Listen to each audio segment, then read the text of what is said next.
अस्सलाम वालेकुम वरहमतुल्लाहि वबरकातुहू।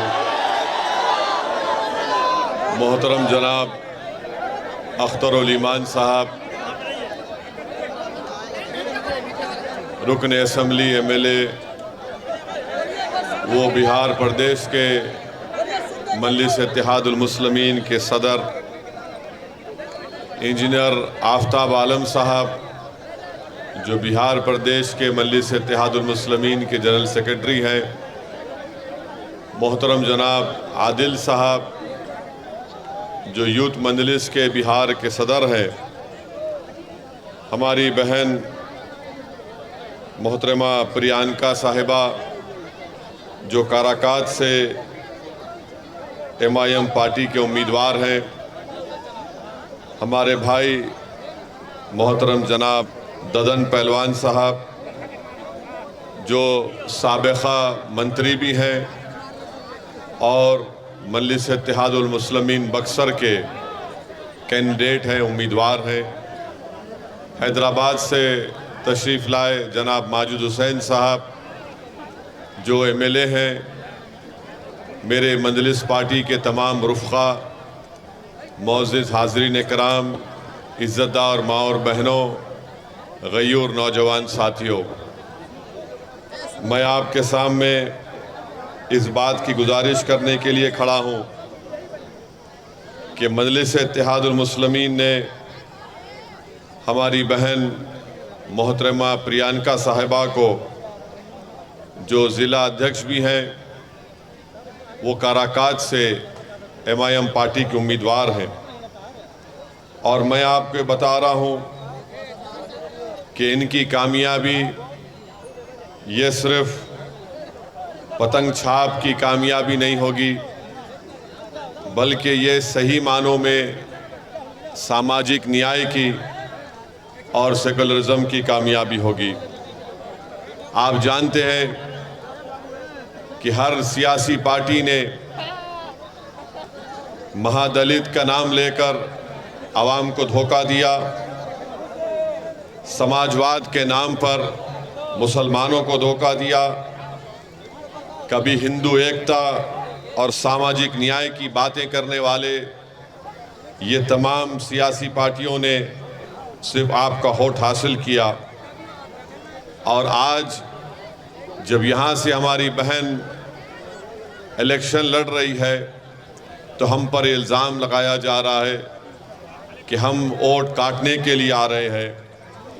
मेरा उनसे एक ही सवाल है कि आपने क्या किया काराकाट के इस पार्लियामेंट क्षेत्र के लिए।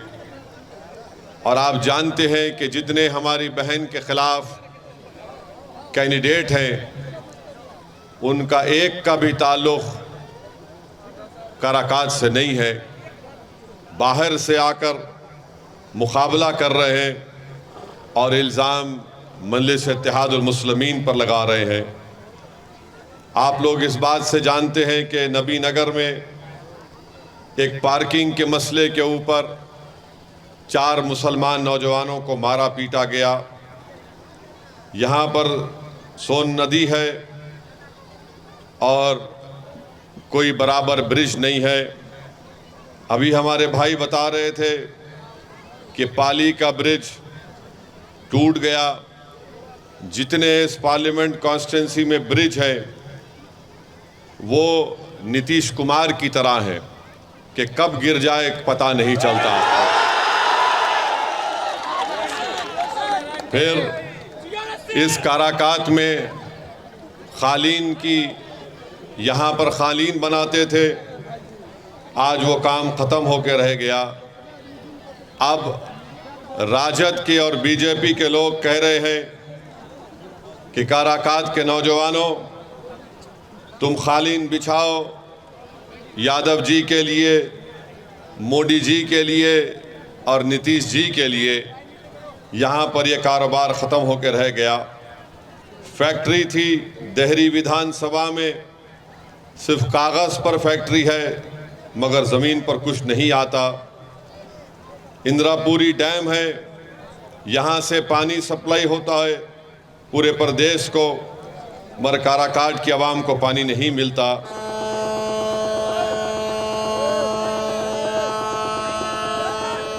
आपका फोन उठा लीजिए। यहाँ पर बंसारा गांव है, जनता को पानी नहीं मिलता, गांव में मंडी नहीं है, कोई विकास का काम नहीं हुआ। हाँ, बालू माफिया का विकास हुआ, मगर यहाँ की गरीब जनता का कोई विकास नहीं किया। कोविड के ज़माने में कई यहाँ के युवा दूर दूर से पैदल चलकर काराकाट को वापिस आए। ट्रेन बसेस नहीं थी, और जब कोविड की दूसरी वेव हुई, अस्पताल नहीं था। ऐसे वक्त पर हमारी बहन प्रियंका ने अपने घर को अस्पताल में तब्दील किया। आप बताइए, आज जो हमारी बहन के ख़िलाफ़ जितने कैंडिडेट हैं, क्या वो आपको कोविड के दौरान नज़र नहीं आए? तो मेरे अज़ीज़ दोस्तों और बुज़ुर्गों, हम आपसे अपील कर रहे हैं कि 1 तारीख़ के दिन आप काराकाट से हमारी बहन प्रियंका को, जो मल्ला समाज से उनका ताल्लुक़ है, उनको कामयाब करिए। यही सामाजिक न्याय की कामयाबी होगी। और ददन पहलवान साहब जो बक्सर से MIM पार्टी के उम्मीदवार हैं, उनको भी कामयाब करिए। आपको हम यही बताना चाहते हैं कि दालमिया की फैक्ट्री बंद है, सिंचाई का कोई काम नहीं है, ट्रेन के कोई कनेक्टिविटी नहीं है, महिलाओं के लिए कॉलेज नहीं है, रोड नहीं है। अगर आप एक अच्छा फ़ैसला लेंगे तो यकीनन इंशाअल्लाह ताला यहाँ से जब हमारी बहन कामयाब होकर जाएगी, आपके बहुत से मसाइल का हल निकलेगा, विकास होगा। बल्कि मैं आपको खुशखबरी सुना रहा हूँ कि आज शिवहर में, उस कॉन्स्टिट्यूंसी का शिवहर है ना, जहाँ पर हमारे उम्मीदवार राणा रंजीत सिंह हैं, अभी हमको फ़ोन पर इत्तला दी गई कि आज मतदान हुआ वहाँ पर, और वहाँ की जनता ने यह फ़ैसला लिया कि अब के बार राणा रंजीत को अपना MP मुंतखब करेंगे इंशाअल्लाह ताला। किशनगंज की आवाम ने मुत्तहदा तौर पर एक होकर अख्तरुल ईमान साहब को कामयाब करने का फ़ैसला कर लिया।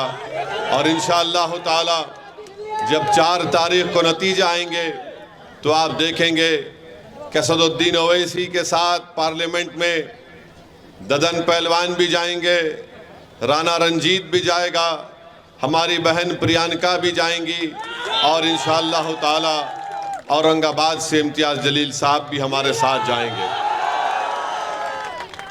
किशनगंज में 26 अप्रैल को मतदान का दिन था, तो इतनी तकलीफ़ लालू यादव को हो गई कि मतदान के दिन लालू यादव को मालूम हो गया कि अब पूरे किशनगंज में पतंग छाप पर वोट लगने वाला है। तो बेहिसी के आलम में, परेशानी के आलम में लालू ने मतदान के दिन एक वीडियो बनाया, और वीडियो में लालू यादव ने कहा कि ओवैसी को वोट मत दो, ये वोट काटेगा, तुम किसी और जावेद को वोट, अपना वोट दे दो। लालू जी, हम आपको बताना चाह रहे हैं कि आपने बरसों MY का नाम लेकर सबकी आंखों में धूल झोंका।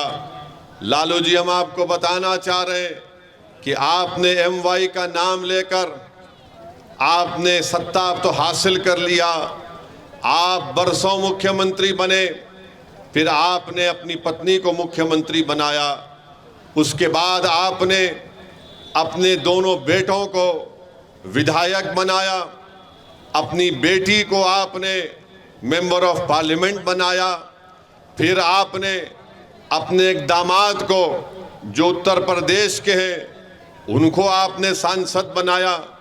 लालू जी, आपका दिल कब भरेगा बताइए? यानी आप मुख्यमंत्री बरसों, राबड़ी देवी मुख्यमंत्री बरसों तक रही, अब आपके दोनों बेटे विधायक बने, एक डिप्टी चीफ मिनिस्टर बन गए, अपनी बेटी को आपने राज्यसभा भी जा दिया। मगर लालू जी को एक बात बड़ी तकलीफ देती है कि उत्तर प्रदेश का अल्पसंख्यक समाज का मुसलमान अब राजद की लीडरशिप को कबूल करने तैयार नहीं है। वो ये तय कर चुका है कि लालू यादव और उनका परिवार ने MY के नाम पर एक समीकरण सिर्फ ज़बानी तौर पर लालू ने बनाया और सिर्फ मुसलमानों के वोट को हासिल किया और उसके बाद सिर्फ सत्ता उनके बेटों को या उनकी बेटी को दे दिया गया। अभी भी वही ड्रामा हो रहा है। मगर जब से MIM पार्टी आई है, इनके दिमाग अपनी जगह पर आ चुके हैं।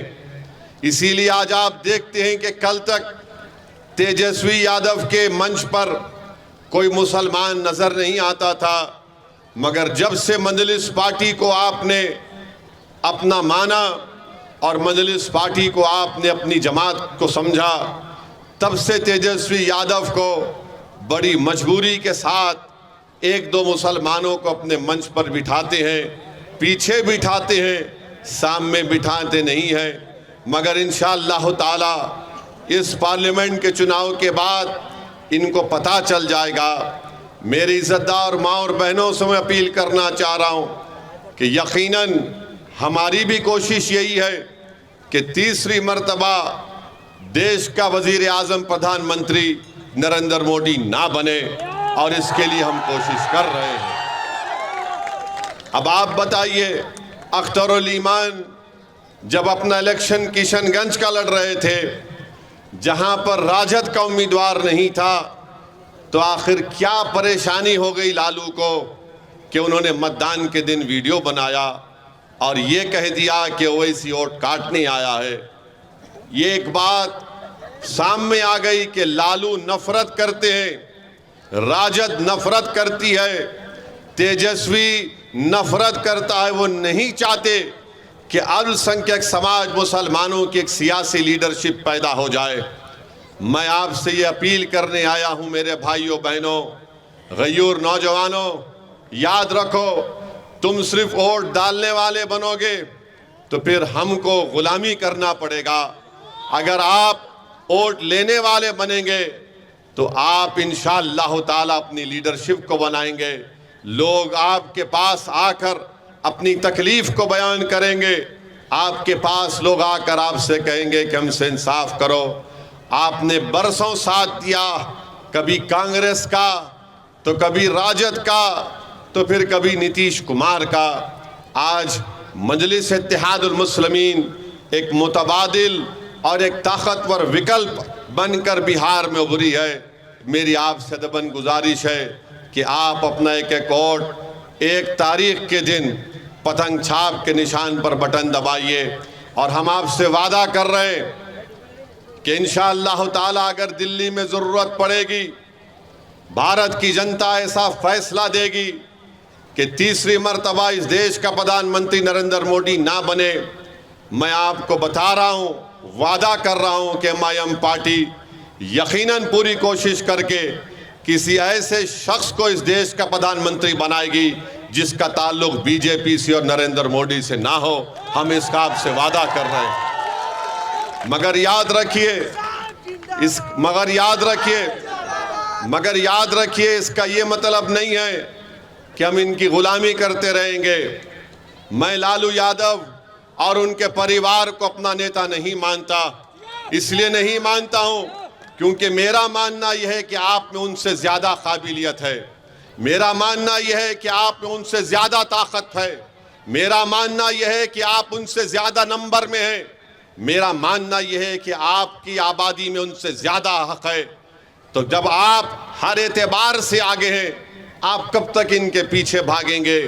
आप बताइए कि राजद ने 22 लोगों को टिकट दिया, जिसमें से सिर्फ 2 मुसलमान हैं, बल्कि 32 टिकट राजद ने अपने 22 माले और CPI के लोगों को दिया है, उसमें सिर्फ 2 मुसलमान हैं। 17% मुसलमानों की बिहार में आबादी है और 2 टिकट दिए जाते हैं और गाली किसको देते हैं? ओवैसी को और अख्तरुल ईमान को कि ये लोग वोट काटने आए हैं। अरे तुमको सिर्फ 2 नजर आए और अपने परिवार से तुमने 2-2 अपनी बेटियों को टिकट दे दिया। तुमने 2-2 अपनी बेटियों को टिकट दे दिया। बताओ मेरे अजीज दोस्तों और बुजुर्गों, इससे ज्यादा बेइज्जती और क्या हमारी हो सकती है? आपने अभी अख्तरुल ईमान की तकरीर में सुना कि कितनी नौकरियों से हमको हाथ धोना पड़ा। हमारी आबादी में 2 करोड़ हम आबादी में और नौकरी हमको नहीं दी जाती है। तो बताओ ये कैसे इंसाफ होगा? अगर काराकाट की जनता ये समझ रही है कि मैं सिर्फ जज्बाती नारे लगाने से मुझे इंसाफ मिल जाएगा, मैं ओवैसी के सभा में आकर ठहर कर उनकी तकरीर को सुनकर अगर चला जाऊंगा तो मुझसे इंसाफ हो जाएगा। नहीं मेरे दोस्तों, इंसाफ उस वक्त होगा मेरे भाई जब आप वोट डालेंगे मयम पार्टी को, जब आप अपनी लीडरशिप को पैदा करेंगे। ये जो लड़ाई हम और अख्तरुल ईमान और इंजीनियर आफ्ताब साहब, हैबर साहब और ददन पहलवान लड़ रहे हैं, ये लड़ाई आपके लिए लड़ रहे हैं, इन नौजवानों के लिए लड़ रहे हैं, इन मासूम बच्चों के लिए लड़ रहे हैं, क्योंकि आने वाला कल आपका होगा। हमारी जिंदगी का भरोसा नहीं कि कब हमारी जिंदगी का शमा गुल हो जाए, मगर ये लड़ाई तुम्हारे लिए लड़ी जा रही है ताकि आने वाले कल में तुम किसी की गुलामी ना कर सको। तुम खड़े होकर नेता बनो, तुम पार्लियामेंट में जाओ, तुम बिहार की विधानसभा में जाओ और जाकर अपने इंसाफ की लड़ाई लड़ो ताकि आने वाला मुस्तकबिल तुम्हारा हो सके।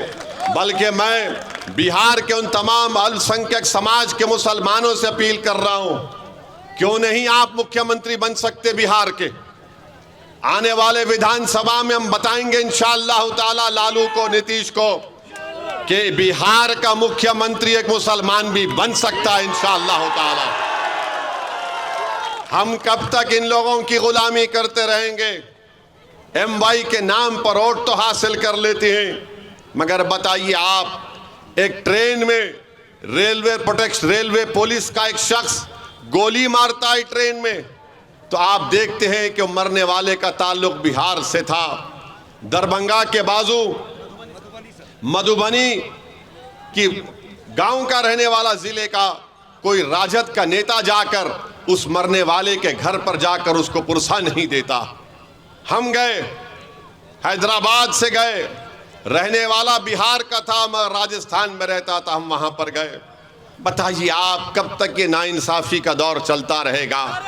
मेरे अजीज दोस्तों और बुजुर्गों, मेरे अजीज दोस्तों और बुजुर्गों, ये बड़ी बड़ी बातें करते हैं, हम ये कर देंगे, हम नौकरी दे देंगे। अरे भाई, तुम नौकरी अगर दे रहे हो तो बताओ, इतनी बड़ी आबादी अल्पसंख्यक समाज मुसलमानों की है, हमसे इंसाफ क्यों नहीं हुआ? कितने साल हुकूमत थी अख्तर भाई राजद की? 17 साल 15 साल राजद की हुकूमत थी। 15 साल मुख्यमंत्री लालू राबड़ी, फिर उनके बेटे डिप्टी चीफ मिनिस्टर। बताइए आप कब तक ऐसा नाइंसाफी का दौर चलता रहेगा? हम आपसे अपील कर रहे हैं कि वोट एक अमानत है, उस अमानत का सही इस्तेमाल करिए। 1 तारीख को आपको डरने और घबराने की ज़रूरत नहीं है। जब यही राजद की सरकार थी, नीतीश मुख्यमंत्री थे, तो सीवान में एक 7 साल का मासूम बच्चे का नाम क्या था? 7 साल के सीवान का 7 साल का बच्चा है, 8 दिन जेल में रहता है और 8 दिन उसकी माँ जेल के बाहर खड़े रहती है कि पहले तो 7 साल के बच्चे को जेल में नहीं डाला जाता। उसकी माँ रो रो कर कह रही थी कि मेरा बच्चा है, ये 18 साल का नहीं है, ये 16 साल का नहीं है, इसको छोड़ो, इसको बच्चों के घर में रखो। मगर 7 दिन तेजस्वी डिप्टी चीफ मिनिस्टर थे, सीवान में बच्चा जेल में रहा। मेरे अजीज दोस्तों और बुजुर्गों, किसने आवाज़ उठाई? मजलिस इत्तेहादुल मुस्लिमीन ने उस बच्चे के इंसाफ के लिए आवाज़ उठाई। CAA का कानून जब पार्लियामेंट में मोदी की ये जालिम सरकार उठा रही थी, बना रही थी कानून, 300 बीजेपी के MP के सामने मंजलिस के 2 एमपीओं ने 300 बीजेपी के एमपी के सामने कहा ये CAA का कानून संविधान के खिलाफ है, हम इसको नहीं मानते, ये काला कानून है। हमने उस बिल की कॉपी को मोदी और अमित शाह की आंखों के सामने फाड़ कर उसको फेंक दिया पार्लियामेंट में। बताइए, आज मोदी कहते हैं, आज बीजेपी कहती है कि हम यूनिफॉर्म सिविल कोड लेकर आएंगे, यकसा सिविल कोड लेकर आएंगे। अपने दिल पर हाथ रखो, अपने दिमागों पर जोर डालकर अपने आप से सवाल करो कि अगर कल पार्लियामेंट में यकसा सिविल कोड या यूनिफॉर्म सिविल कोड का बिल लाया जाएगा तो क्या राजद का माले का कोई एमपी उठकर उसकी मुखालिफत कर पाएगा? कोई नहीं कर पाएगा। वो बोलेंगे नहीं नहीं, ये छोड़ो, तुम्हारा कोई काम नहीं, हम देख लेंगे। मेरे भाई, आप ताकतवर हैं मगर आपको अपनी ताकत का अंदाज़ा नहीं है। इसीलिए मेरी आपसे अपील है कि आप मुत्तहदा तौर पर अपने के कोड का इस्तेमाल करिए। और रहा सवाल हमारे प्रधानमंत्री का, मेरे भाई, आप और हम सब लोग अपनी अम्मा के पेट से पैदा हुए ना, आप और हम सब। अम्मा ने हमको, अल्लाह ने हमको खून के खतरे से एक लुथड़ा बनाया। 9 महीने के बाद अम्मा ने हमको पेट से निकाला, हम पैदा हुए। ये वाहिद शख्स है प्रधानमंत्री जो कह रहा है कि मैं बायोलॉजिकली पैदा नहीं हुआ। ना, हंसने की बात नहीं है। उन्होंने कहा ये बात को, उन्होंने कहा इस बात को कि मैं बायोलॉजिकली पैदा नहीं हुआ। अब आप बताइए, 130 करोड़ जनता का प्रधानमंत्री है और संविधान की दफा 51 ये कहता है कि भारत के नागरिकों को अपने आप में एक साइंटिफिक टेम्परामेंट पैदा करना चाहिए, यानी एक साइंटिफिक सोच पैदा करनी चाहिए। प्रधानमंत्री कहते हैं कि मैं बायोलॉजिकली पैदा नहीं हुआ। सुनिए, अभी आपको समझाना चाह रहे हैं। 2014 में जब आए थे तो कहा था अच्छे दिन लेकर आऊंगा, कहा था ना। फिर कहा था कि भाइयों बहनों 15 लाख डालूंगा। फिर कहा था 2 करोड़ नौकरी दूंगा हर साल। 2014 हो गया, 2019 शुरू हुआ तो मोदी ने कहा मैं आपका चौकीदार, कहा था ना, मैं आपका चौकीदार हूं। फिर चुनाव हो गया तो कहा मैं आपका सेवक हूं, फिर कहा सेवक हूं। अब 24 आ गया तो कह रहे हैं कि मैं बायोलॉजिकली नहीं पैदा हुआ। अब मोदी ये कह रहे हैं कि मुझे खुदा ने, शक्ति ने किसी मकसद के लिए पैदा किया है। अब वो दिन दूर नहीं है कि नरेंद्र मोदी कह देंगे कि मैं ही सब कुछ हूं, मेरी पूजा करो। आप बताइए, नरेंद्र मोदी अगर ये कह रहे हैं कि ऊपर वाला एक शक्ति, एक मकसद के तहत उनको यहाँ पर पैदा किया है। मोदी जी, जब कोविड के 2 वेव हुए तो बिहार के नौजवान जो मुंबई से, दिल्ली से, हैदराबाद से, बेंगलुरु से पैदल चलकर आ रहे थे, तो क्या इसीलिए ऊपर वाले ने आपको प्रधानमंत्री बनाया था कि उनको तकलीफ पहुंचाए जाए? बताओ मोदी, जब आप कह रहे हैं कि आपको ऊपर वाले ने काम के लिए रख दिया तो आपने पूरे देश को बंद कर दिया। 130 करोड़ जनता को नरेंद्र मोदी ने चंद घंटों की भी मोहलत नहीं दी और कहा कि भाइयों बहनों लॉकडाउन होगा, देश को बंद कर दिया मोदी ने। और मोदी कहते हैं कि मैं एक शक्ति है, मुझे किस खास काम के लिए भारत में यहाँ पर काम करने के लिए रखा गया। मोदी जी, आप अहंकार का शिकार हो चुके हैं, आप गुरूर में डूब कर बोल रहे हैं। याद रखो, भारत एक देश है और देश बड़ा है। नरेंद्र मोदी, तुम देश से बड़े कभी थे ना कभी रहोगे इंशाअल्लाह ताला। मोदी जैसे 56 लोग आके चले जाएंगे मगर भारत रहेगा इंशाअल्लाह ताला। भारत किसी एक शख्स का मोहताज कभी नहीं था। नेहरू आए, प्रधानमंत्री बने तो नेहरू ने देश पर एहसान नहीं किया, देश की जनता ने नेहरू पर एहसान किया, उनको प्रधानमंत्री बनाया। इंदिरा गांधी प्रधानमंत्री बनी तो इंदिरा गांधी ने देश पर एहसान नहीं किया, इन देश के गरीबों ने उनको प्रधानमंत्री बनाया था। राजीव गांधी बने, सब बने, मोदी भी बने तो देश के गरीबों ने उनको प्रधानमंत्री बनाया। अब मोदी ये समझने लगे हैं कि मैं हूं तो भारत है, मैं नहीं है तो भारत नहीं है। मोदी जी, आप गलत फहमी का शिकार हैं। भारत बहुत बड़ा है। और मोदी जी, एक बात को सुन लीजिए, ये जमीन व आसमान को बनाने वाला खुदा है। आसमान, ये जो आसमान है मोदी जी, इसको जो शामियाना बनाने वाले का नाम खुदा है। बारिश को बरसाने वाला खुदा है, खाना खिलाने वाला खुदा है, सारी मखलूक को पैदा करने वाला खुदा है। मोदी जी, आप और हम सिर्फ एक खिलौना है खुदा के सामने। तो आप ज्यादा अहंकार में डूबकर जो मोदी जी बातें कर रहे हैं, आज उनका भाषण सुनिए आप। बिहार में मोदी, बल्कि यहीं पर काराकाट में मोदी जी ने कह दिया कि आप प्रधानमंत्री की जबान से, मोदी ने कहा कि मुजरा निकल गया। एक वजीर आजम मुजरा बोलेगा अपनी जबान से? मोदी जी, आप कैसे इस तरह की जबान इस्तेमाल कर रहे हैं? मुजरा कहते हैं, मुजरा ना हो रहा है, नाच हो रहा है। देश के प्रधानमंत्री हैं आप, 130 करोड़ जनता के प्रधानमंत्री हैं, कुछ तो मर्यादा रखिए। आप वजीर आजम प्रधानमंत्री रहकर मुजरा कहेंगे? फिर महिलाओं का सम्मान आप कैसे करेंगे मोदी जी, बताइए आप। और देश का प्रधानमंत्री कहता है कि भारत के मुसलमान घुसपैठी हैं। मोदी जी, हम घुसपैठी नहीं है।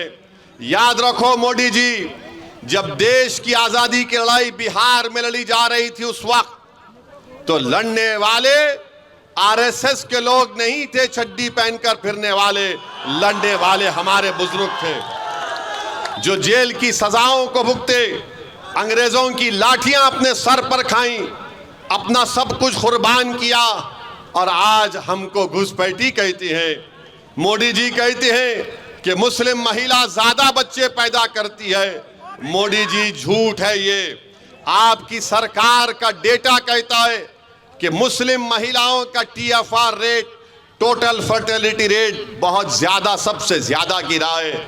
और देश के प्रधानमंत्री को हम कहना चाह रहे हैं कि आप जब तक जिंदा रहेंगे और जब तक दुनिया रहेगी, आपने जो हमारी बेइज्जती की और ये कहा कि हिंदू बहनों के गले से मंगलसूत्र निकालकर मुसलमानों को दे दिया जाएगा। मोदी जी, अगर इस देश में अगर कोई हिंदू बहनों के मंगलसूत्र की हिफाजत करने के लिए अगर जान के नजराने अगर कोई देता आया और देता रहेगा तो मुसलमान है। हम किसी बहन के गले से उतरा मंगलसूत्र लेने वाले नहीं हैं। मोदी जी, क्या हमारी गीरत नहीं है? क्या हम में हमियत नहीं है? कि हम में इज्जत नफ्स नहीं है? कि कैसे तुमने हमारी बेइज्जती करने के लिए इस तरह की बकवास की? देश की जनता देख रही है, देश का वो तमाम नौजवान देख रहा है कि देश का प्रधानमंत्री क्या क्या बोले जा रहे हैं और बार बार बोल रहे हैं कि मैं आरक्षण ले लूंगा।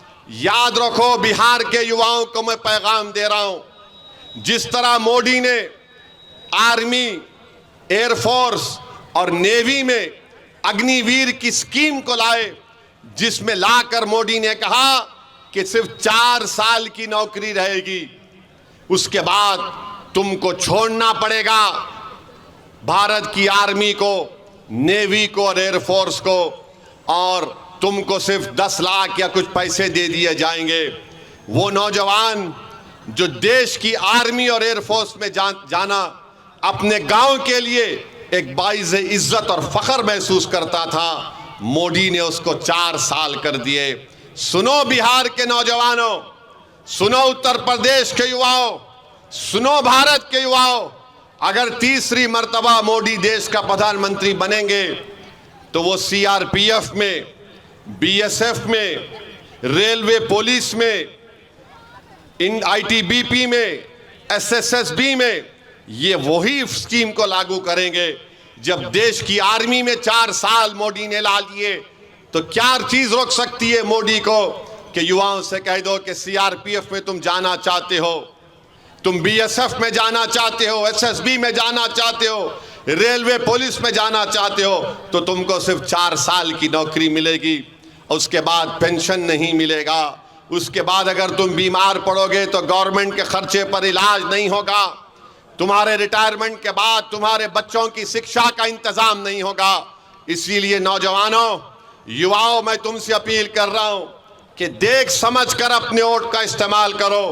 अगर तुम बीजेपी का साथ दोगे तो तुम अपनी बर्बादी को दावत दे रहे हो। नौजवानों, अगर दोबारा तीसरी मर्तबा देश का प्रधानमंत्री मोदी बनेगा तो नौजवानों, तुम्हारा मुस्तकबिल खराब हो जाएगा, तुम्हारा कोई मुस्तकबिल नहीं होगा। क्या होगा देश में कि मस्जिद और मंदिर के नाम पर लड़ाया जाए, मस्जिद और मंदिर के नाम पर लड़ाया जाए और बीजेपी उस पर अपनी रोटी सेकते रहेगी और सत्ता को हासिल करते रहेगी। इस देश में सबसे बड़ा मुद्दा हिंदू मुसलमान नफरत से ज्यादा बेरोजगारी का है, महंगाई का है। बताओ क्या हो रहा है? ना रोजगार है, ना महंगाई कम हो रही है। और मोदी जी से आप बोलेंगे तो मोदी जी बोले, अगर आप जाकर पूछेंगे बीजेपी आरएसएस मोदी से कि ओवैसी ने अपने भाषण में कहा कि बेरोजगारी बहुत बड़ा मुद्दा है, तो मोदी बोलेंगे वो लाख डाल देंगे, लाख डाल देंगे, उसको लाख डाल देंगे।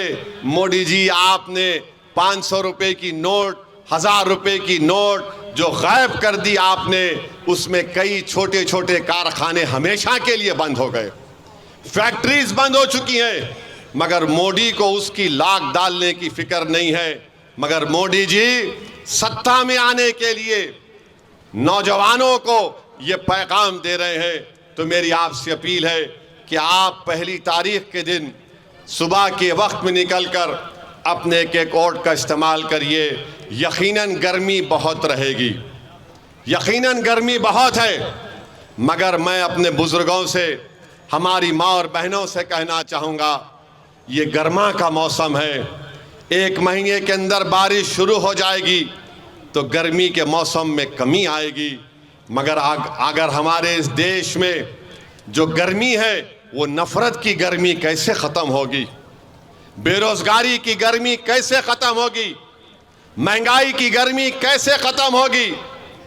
जो हमारे बुजुर्गों की आंख में आंसू हैं, हमारी माएँ परेशान है अपने बच्चे और बेटियों के मुस्तकबिल को सोच सोच कर। तो मैं आपको पैगाम यही देने आया हूँ कि इस मौसम की गर्मी को मत देखिए।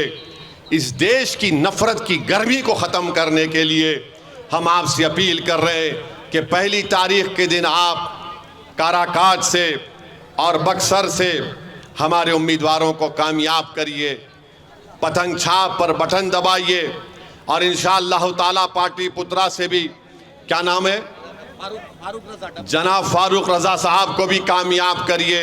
लालू जी, आपने वीडियो बनाया था ना 26 तारीख को, हम कल जा रहे हैं पाटलिपुत्रा को। और लालू जी याद रखिए, हम आपका कर्जा नहीं रखेंगे बाकी इंशाअल्लाह ताला।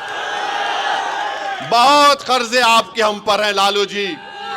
तेजस्वी, तुम्हारे भी बहुत कर्जे हम पर हैं।